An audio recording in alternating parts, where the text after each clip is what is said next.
Hi everyone, it's Rachel back with the Shades of Orange, and today I'm here to bring you a science fiction and fantasy wrap-up. Hopefully there isn't too much background noise. My city is currently doing construction right on my road, which they seem to do every single year.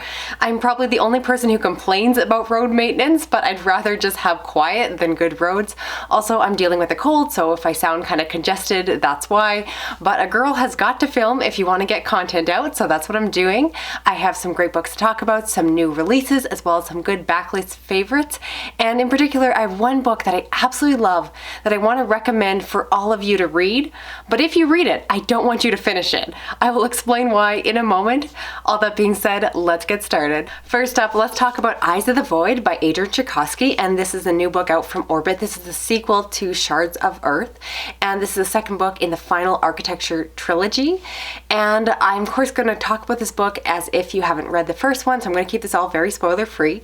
The setup for the series is that we are set in a future where people are living on Earth, but then these ancient powerful aliens come along and decide to turn the Earth into architecture. So they go and they shape and sculpt the Earth, but of course by doing that they destroy the planet. Humanity then has to go on the run, and then the setup for the story is that these aliens continue to follow them to the different colonies and attack them over and over again, and the story really goes from there. It's a very complex story with different warring factions, which I like because I like the idea that even in a future where there is an enemy that is destroying humanity, that humanity doesn't necessarily always get along. It's kind of a good conversation or reversal to something like Star Trek, which imagines a very optimistic utopian future for humanity, and so I think that this one is very complex. I love the world building, I love the aliens. It deals with a lot of the tropes that I love so much in science fiction, but it never feels overdone. Instead, it feels very fresh and interesting. You can tell that the author loves the genre, and I really enjoyed where this second book went. I think that if you like the first book, you will be very happy with the second one. It continued on with the same trends. My one complaint or issue with the series is something I think more particular with the way that the author writes his books, because I do find that he kind of keeps the reader at a bit of a distance from the characters. So while I thought some of the characters were interesting, I never got completely invested in their stories, and so I never really worried for their fates. Other readers have felt differently, but personally I just never really felt attached. But otherwise, I love the world building so much. I think the story is really imaginative. I'm very excited to continue on, which I believe is going to be one more book. I think it's a trilogy, correct me if I'm wrong, but yeah, dying to see how this all comes together. And if you are someone who has finished The Expanse and are looking for something else to read, this is a really good place to go. It's different from The Expanse. It kind of deals with similar ideas or setup, but for me, this is more the direction that I wanted the later Expanse books to go. And obviously the authors of that series, James S.A. Corey, that writing duo, had different ideas for the end of The Expanse, and so this is kind of very cathartic for me. It's really just kind of giving me the ending that I wanted from that other series, so highly, highly recommend. Next up, we have These Prisoning Hills by Christopher Rowe. This is a book I received for review from Tor.com Publishing. This is a novella, and it's set in a far-flung future. In this future, it's set in the United States, or future of it, where parts of the United States have been taken over by this all-powerful alien. And the story actually takes place after that, so we follow the aftermath, and we follow a captain who was involved in that war, and she has to come out of retirement when they discover some weapons that possibly belong to that powerful AI. This is a story that I love the idea behind it. I love the setup, but I was kind of frustrated by the perspective that we got. So I would have loved to have read a book that was set during the time when this all-powerful AI was at its power, and instead this book is set afterwards. So it's much more about humanity, while of course I love a focus on AI and war and all of the excitement and tension that that would involve. And so I just found this book to be a little bit underwhelming, if I'm honest, and I think a lot of it again comes down to expectations. This book also takes place in different parts of the United States, like in Kansas and Tennessee, I believe, and the reason I have to look at the back is that I am not familiar with US geography. As most of you know, I'm Canadian, and so I do think that readers that have that attachment to those places are going to get a lot more attachment to this book. For me, it just didn't really connect with me on any level, and so I was disappointed because I really thought this was going to be a favorite, so it was kind of a letdown that it just missed the mark. Next, we have The Speed of Dark by Elizabeth Moon, and this is a book set in a near future where we follow a young man who is on the autism spectrum, and within the story you get to find out that he has a job, he has interests, he loves fencing. He has a great group of friends, many of them also with ASD. And in this future, there is the technology that allows people at birth to prevent people from having the ASD genetic traits, and so they're able to correct for that at birth. However, they are now coming up with the technology to correct for that once someone is an adult and actually give them some kind of genetic therapy. And so, of course, the story follows around this main character who has the potential opportunity to try out this supposed cure. And so the story really follows him and his life as he is trying to decide what to do with this opportunity. He's getting a lot of pressure from his job and they're really pushing him to go forward with this. He has lots of aspirations. He has a girl that he likes, and it's just a really interesting narrative. I do have someone very close in my life that has ASD, as well as other family members in my larger family. And so neurodiversity has become a topic that I really love reading about in fiction.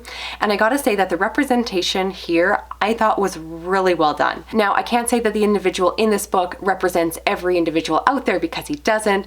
ASD, again, is a whole constellation of different traits, but I really did see a lot of things that I recognize in people that I know, and I really felt like it was very authentic and well researched and nuanced. There were so many quotes within this book that I wanted to underline, that I wanted to remember, that I wanted to read again, and I don't often do that with books. I'm someone who will appreciate a book and appreciate the writing, but then I will move along. But I was like, I need to remember this. I found that there were so many parts that made me feel very emotional.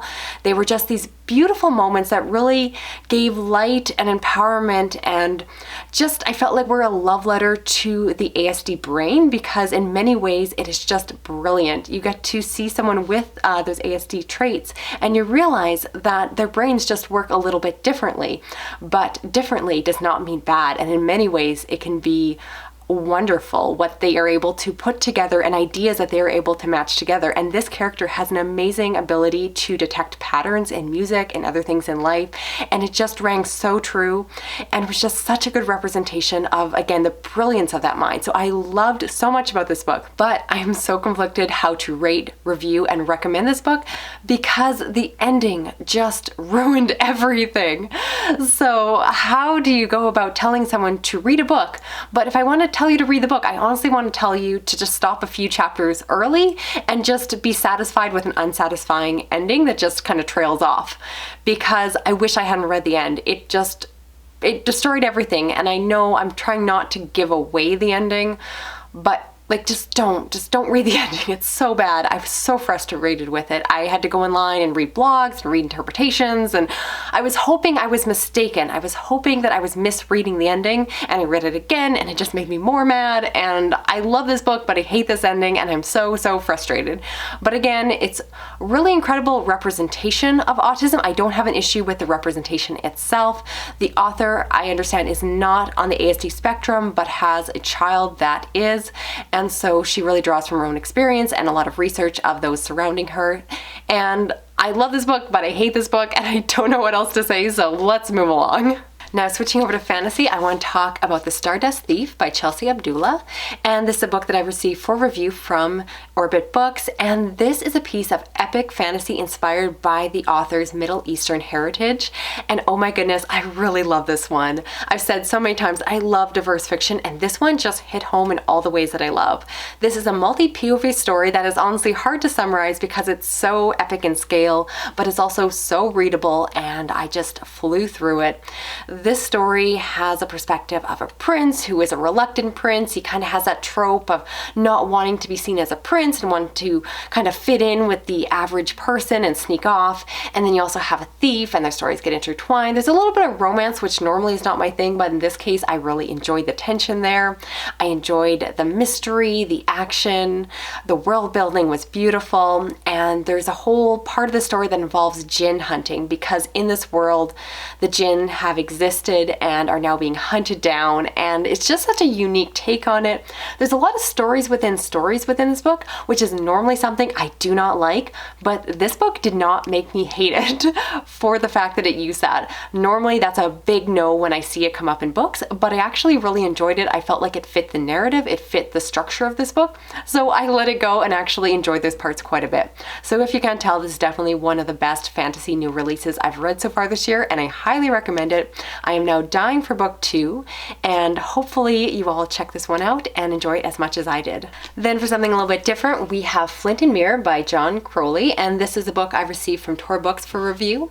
And this one is actually historical fantasy. It's very light on the fantasy elements. It's set in the time period when Ireland was ruled over by England, and we follow a Lord of the North who gets his commandments from the Queen, and she sends him this mirror that has some potential magical abilities, and then he also has to deal with the uprising of the Irish looking for freedom. I don't read a lot of historical fiction, so this one was a little bit out of my wheelhouse. If you do love historical fiction, I think you will really like this one. The writing was fantastic, and I like the elements of fantasy, even though they were very light. I thought it was intriguing, and if I had a complaint of this book, it's just a complaint for me personally that I got a little bit bogged down by the historical elements.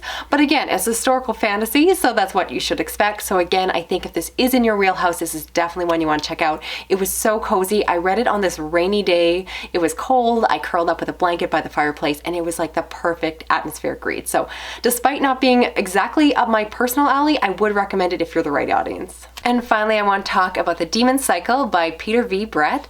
And this is a story that is set in a world where demons exist. You find out that there have been different periods of time, and in the past the demons were controlled by magic, and then as humanity started to learn science, they forgot about magic, and so the demons were able to break out of their lair and come back and attack.